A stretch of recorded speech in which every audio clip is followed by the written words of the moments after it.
All right, so I'm full of questions for you because I just think what you do is super interesting. Okay. Martial arts. Why martial arts? That's my question. I mean, why? There's a ton of different things, like ton of different careers you could do, but you chose martial arts, so there must be a reason. Yeah, it was first thing I was ever good at.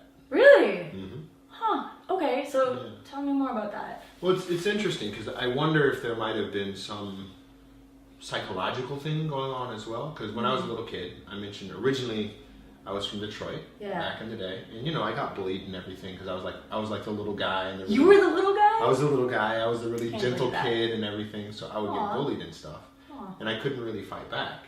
And then after that, I always kind of had an obsession with martial arts, and I never made a connection with it.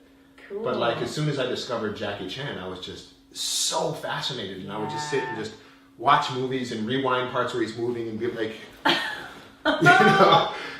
So then when I was in high school, my best friend was Korean, and he was really into Taekwondo, and he said, you know, you should do Taekwondo with me, because at the time I wasn't playing any sports because I was like a shy kid, right? Yeah. I just sat at home playing video games. When was this again? This was when I was about 15. Okay.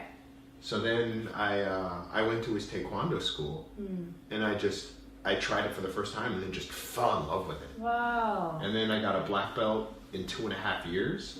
That's fast, right? It's really fast. Okay. And then I became the Michigan State champion 6 days after that. What?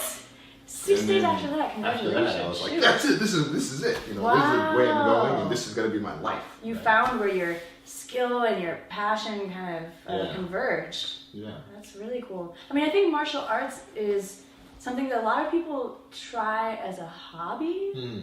And maybe, you know, they might practice it throughout their lives, but this is your career, you know?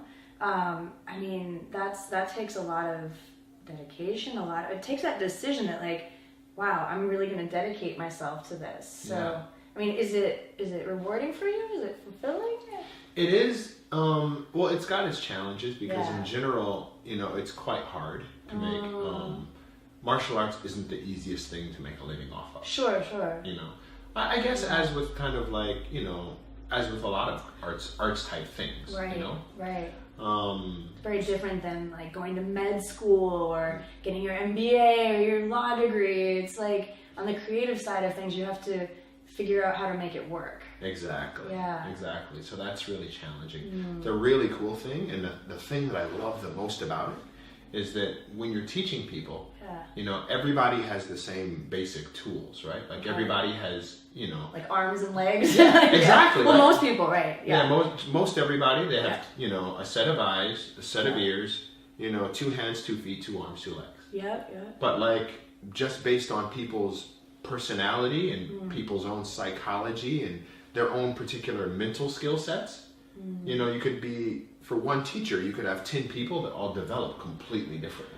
Right. Everyone develops like all their own habits, and some people will take to this technique so fast and then really struggle with that one, and like it's just so fascinating to kind of watch people grow and develop. That you know, totally is interesting. It's really interesting. I think there's a lot of parallels between that and language learning too, which I want to ask you about, but like in the next video. I think it's gonna be an interesting conversation. Yeah, for sure. So, all right, we'll see you in the next video. Yes, we will.